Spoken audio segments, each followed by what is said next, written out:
All right, it's Larry Krueger here from the Pig and a Pickle Krug Show with a little 49er video. Wow, that was a hell of a podcast on the Pivot podcast, brought to you by Fanatics. Brandon Aiyuk with Ryan Clark, Fred Taylor, and Channing Crowder. A couple ex-Florida Gators there, and Taylor and Crowder. And it was great stuff, man. I mean, I would encourage anybody to check it out. Just some quick takeaways. One, I mean, the first thing that jumps out, he walks in with Jaden Daniels. Of course, their buddies going back to ASU, but so much of this podcast was like, wouldn't you like to play with Jaden Daniels? How great's Jaden Daniels? Wouldn't it be great to be a Commander? Ryan Clark was like openly rooting for Aiyuk to jump from the Niners to the Commanders. But that was interesting. And, obviously, the other thing I thought was kind of interesting off the start is that Aiyuk admitted that he's kind of recording all of this and keeping like some kind of video transcript of all these talks and the back and forth as a way to look back when it's all said and done. So I thought that was kind of unique. That's not something that every football player does, but Aiyuk's doing that right now. But yeah, he's close with Daniels. They're buddies going back to college, and we'll talk more about Daniels in a minute. I thought it was kind of interesting, though, that Ryan Clark, asked him, what's the latest on the contract? And he's like, we're not on the same page. Or he said the 49ers called him and reached out to him in the last meeting. And I don't know if it was the meeting in the last couple of days, but probably the prior meeting, and just said, we're not on the same page, and, it doesn't look like we're going to be on the same page. Like, almost as if the 49ers are saying, hey, maybe it's time for us to explore trading you. So that's what he said. I mean, he said that, he thinks that, hey, it's part of the negotiations and it's just the way it works. But clearly, the 49ers are playing hardball in this negotiation, and Parag Marathe is leading the charge. He also admitted that at times the negotiations were super close early on to getting done, and then at other times super far apart, that the market changed. It was Aiyuk's choice to wait for the other receivers to sign. It was smart. It was the only play, right? You had Justin Jefferson out there. Let him reset the market, I should say. And it's been reset twice already this offseason. And so the market changed. And now they're, again, far apart, according to Aiyuk. And he said, we haven't agreed. And over the past month, we haven't talked. So there's been no contract talks or no movement at all between Aiyuk and the 49ers on the contract in the last month. So, as far as what does that mean? I mean, camp doesn't begin for a month. So, technically, you could argue they're currently at an impasse, or you could just say, hey, man, this is part of the process and these things are tough. And, Parag's a tough negotiator, and this is just the way it's done. It's an ugly, dirty business. So just get ready to battle it out for whatever you can get. I mean, I guess that's the mindset. It was leaked through Mike Silver reported that the Niners' offer was $26 million. And Aiyuk was asked, how do you feel about the fact that, they leaked it? Of course, the assumption is that the leak didn't come from Aiyuk or his agent or any of his people. He has no reason to leak it. But the 49ers, in the opinion of Ryan Clark, do. And he was asked how it felt to see that number leaked to the media. And he said it's a little bit frustrating. He says, I felt it was a little bit disrespectful and unfair to me. And, but he said it's a dirty game, and he's absolutely right. It's just kind of the way it is. I mean, it is kind of a dirty game. But I'd love to know, who did leak that. And, is that trying to put pressure on Aiyuk to sign? Also, I thought it was interesting. They asked Aiyuk about, losing the Super Bowl, and he talked about how it messed him up, and it was emotional, and it was, obviously it was a huge loss to lose the Super Bowl. And he admitted that when he tweeted after the Super Bowl, Aiyuk tweeted, don't forget what got you there, that it was in direct relation to the fact that he only got 3 catches in the Super Bowl and that he didn't get the targets. And they asked him about it, and he's like, yeah, I went for 100 yards 106-7 times this year. I turned my targets into 1,300 plus yards. And so he kind of admitted it. He says, I absolutely did. And he admitted that it was absolutely tied to the fact that he's, didn't get the ball in the Super Bowl. And then he went on to say, hey, it's the Super Bowl. It's tricky. He didn't necessarily point the finger super hard at Shanahan or Purdy or anybody. But I thought that was interesting, the fact that he would admit that, that tweet was in direct relation to, his targets in the Super Bowl. And it could have been also related to his targets in the playoffs because he had the same number of catches, I believe, in all 3 games. Then they got into a nuanced discussion about where he really sits in this whole thing and brought up the fact that he's got 106 targets this year, which is less than many other number 1 wide receivers, and how that's making this a tough negotiation. But Crowder brought up, hey, look, you're 7th in reception yards in the NFL with 75 receptions for over 1,300 yards, but you're 23rd in targets. And it's a number that just argues that Aiyuk is not just a great player, but that he's incredibly efficient, and that this guy in some ways is the perfect receiver for the Niners. He does other things. And Aiyuk joked, he said, I've got so much more to give, and, basically said that he's underutilized within this offense. But, it is interesting because he does do other things really, really well. I mean, he's a really good run blocker, and this is a team that loves to run the ball. So in some ways, I would argue if I was his agent, man, you got a receiver here that not just is a great receiver, but he's efficient, he blocks, he doesn't complain. In a lot of ways, Aiyuk is exactly what the Niners would want, you would think. And then he was asked about his mindset and what he's thinking about, and Aiyuk then admitted that he's thinking about playing with Daniels in with the Commanders, that's on his mind, and that he's thought about that. And it's funny, Clark asked him, would you give up everything that the Niners represent, the Super Bowl appearances and the consistent winning and all the talent that you're surrounded by, and Kyle Shanahan as the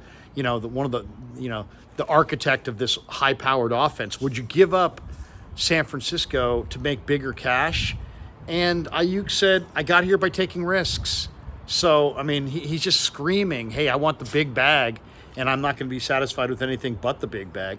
I thought it was also kind of interesting. He was asked about going the JUCO route, and I thought it was kind of cool. He basically said, hey, look, I didn't take school seriously in high school, and I wasn't focused. And he goes, I was very young, and I was lost and confused. I thought that was kind of a cool moment where he kind of opened up and shared, why he wound up going the JUCO route instead of, right out of high school. And then he was asked about what it's like to lose the Super Bowl. Is it tougher to lose the Super Bowl or not play in the Super Bowl? And Aiyuk looks right at the camera and he's like, I shouldn't have a Super Bowl loss. And he said it with total seriousness. So obviously, I think revenge or getting back is definitely going to be on the mind of Brandon Aiyuk going into this season, because he seemed like that was a primary thought right there. And the way he said, I shouldn't have a Super Bowl loss was almost chilling to hear.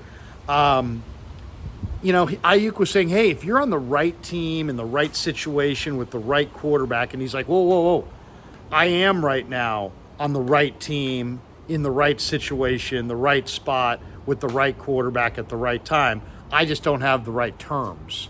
So in other words, yes, I know you guys all want me to play with Jaden Daniels and he's sitting right there, but Brock Purdy is I'm loyal to Brock Purdy, and he is the right quarterback. So I thought that was kind of cool to hear.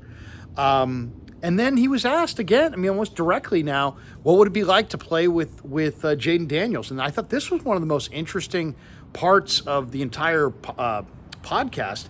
Aiyuk said, I have one more meeting set up with the 49ers. We'll see how it goes. And he basically said, if it doesn't go well, I would love to play with Jaden Daniels. I'd love to play with Daniels. I believe that Jaden Daniels can help me take my game to the next level. That's what he said. He said he thinks Jaden Daniels can help him take his game to the next level. He's got one more meeting with the Niners. If it doesn't go well, it sounds like that meeting may lead to a trade demand. Now, was this taped a week ago, and that meeting was the meeting they just had in the last few days, and everything's great? Or is he referring to another meeting? Was that taped this morning, and he says he's got a meeting next week with the 49ers? They don't have a deal right now, so it's hard to know the timeline on this.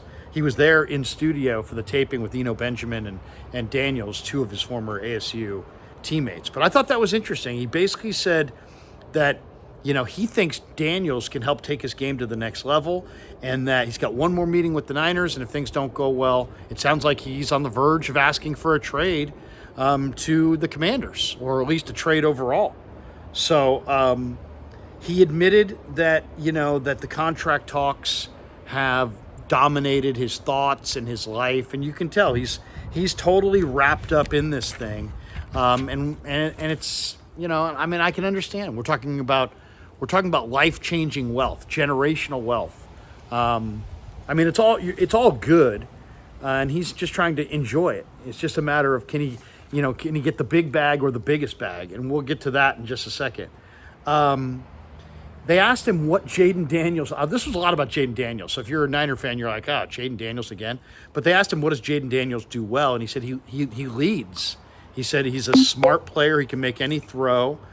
He admitted that he's got a special connection with Daniels going back to college.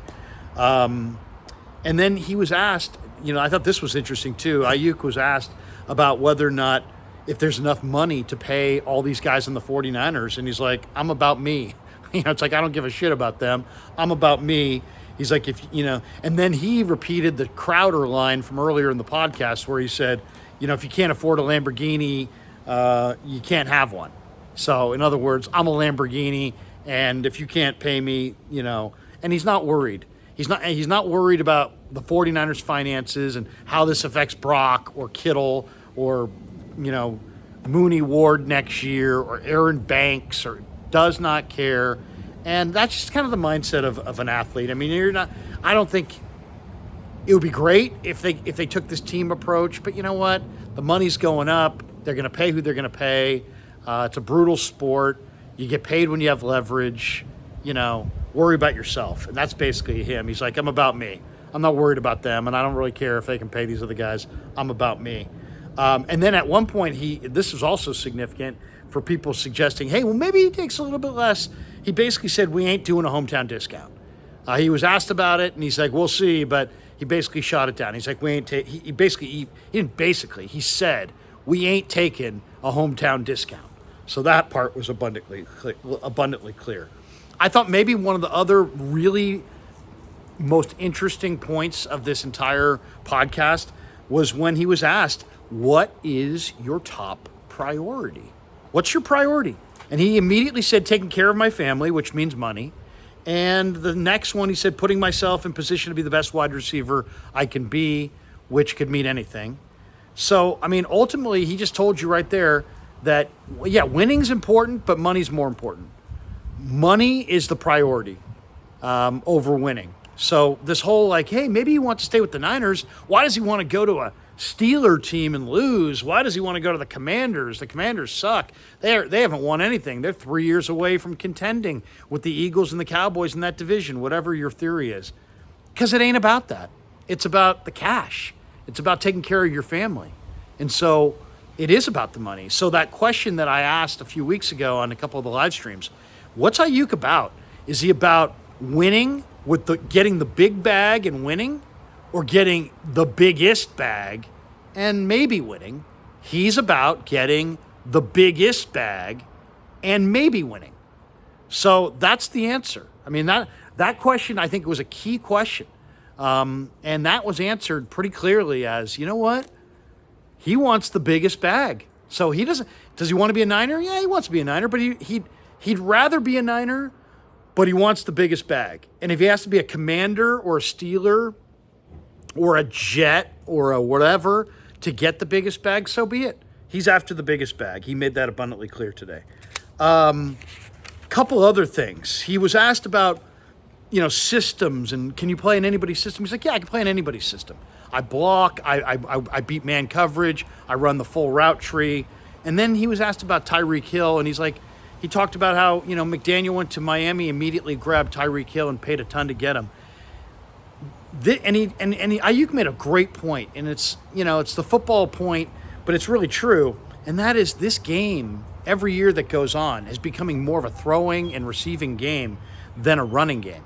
It's not about running backs anymore. It's about receivers. It's about quarterbacks and receivers. They just did the quarterback series on Netflix. They haven't done a running back series, and guess what they're doing this year? A receiver series. Why? Because it's a quarterback and receiver league. Hold on, Penny. Hold on. We'll go inside in just a second. Penny's very, very frustrated because she wants to get a little water. But But Tyreek Hill creates space, and that's what Aiyuk does. That's what the big-time receivers do. Also, a couple last things. He was asked about Jerry Rice and T.O. They were Niners. You're a Niner. Who are your top 5 wide receivers all time? He went Moss 1, Owens 2, Rice 3. Maybe there was no order, but that's the order he stated. Antonio Brown and Julio Jones. I thought that was funny. I mean, come on. Rice has got to be 1. It's got to go Rice, Moss, Owens. I mean, I'm a lot of things I'm flexible on, but your all-time receiver list in order needs to go Rice, Moss, and Owens. That's the correct order. But he had them all on the list, and he loves Antonio Brown and Julio Jones. He also said that he believes he's a tempo setter. I thought that was really interesting. And I agree with him. I totally agree with him. This is a guy that does it, man. This guy gets out there and he sets the tone. That's what the beauty of Debo and Aiyuk. They're both tone-setting wide receivers, and I agree with them wholeheartedly. It's a big part of his value. And then, he was asked what he's going to buy when he gets the big bag. He says, I'm going to take care of Mom, which is a great answer. And then it came out that Mom's a huge Niner fan. So, I mean, if there's anything that makes you think he's coming back, it's that she loves the Niners. Now, Brandon said, hey, she's on my side. If I go elsewhere, she's with me. But she's a lifelong Niner fan. So, I mean, this guy wants to be a Niner. And then he was asked, if they're a betting man, what uniform will you be wearing next year? He said, Niners 1, Commanders 2, Steelers 3. And then he finished talking about Brock Purdy. He said, they asked Brandon, how has Brock Purdy won everybody's confidence? And he's like, man, the guy comes in confident. He's a leader. He's prepared. He goes, the talent is real. And then he just finished with, he's nice. He's nice. All right, so what's the big takeaway? I would say the big takeaway is if he listens to his mom or his heart, he's probably coming back to the Niners. Mom's a big Niner fan. He probably wants to be a Niner. He definitely, it sounds like the 49ers are playing super hard ball and want him at their price. It sounds like there's another meeting set up and they'll either get it done or he'll quietly ask for a trade and they'll shuffle him off to the Commanders or the Steelers for whatever they can get. He says he's not about his teammates. He's about himself in the contract deal. He admitted he would love to play with Daniels. So he admitted that ultimately it's about taking care of his family and that money is his bigger priority over winning. So the Niners don't get the edge there. It's the Commanders who have the cap room. It's the Niners that have the winning on their side. And then, he basically said that, that they'll have that one meeting. So I guess we're just kind of waiting on that one meeting and seeing if he is going to, get on the same page with the 49ers or not. But I thought it was interesting. It was a really interesting thing. And the fact that he admitted that he's thinking about playing with Daniels, I thought was not great to hear as a 49er fan. There was a lot of interest. To me, this was one of the best podcasts I think I've seen or watched and listened to in a while. So a lot of interesting stuff there. If you make me gamble on it, I would say 60-40, he's coming back to the Niners. They'll probably get the deal done right around $30 million. Both sides, a lot of this is just posturing.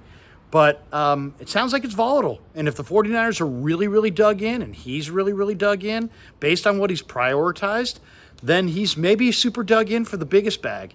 And if he's dug in for the biggest bag and the Niners, he caught the Niners at the wrong time 1 year in advance of paying Purdy, and they're thinking you've already got Cowing, you've already got Pearsall. The Niners may say, enough, pull the plug and trade him to the Commanders or the Steelers.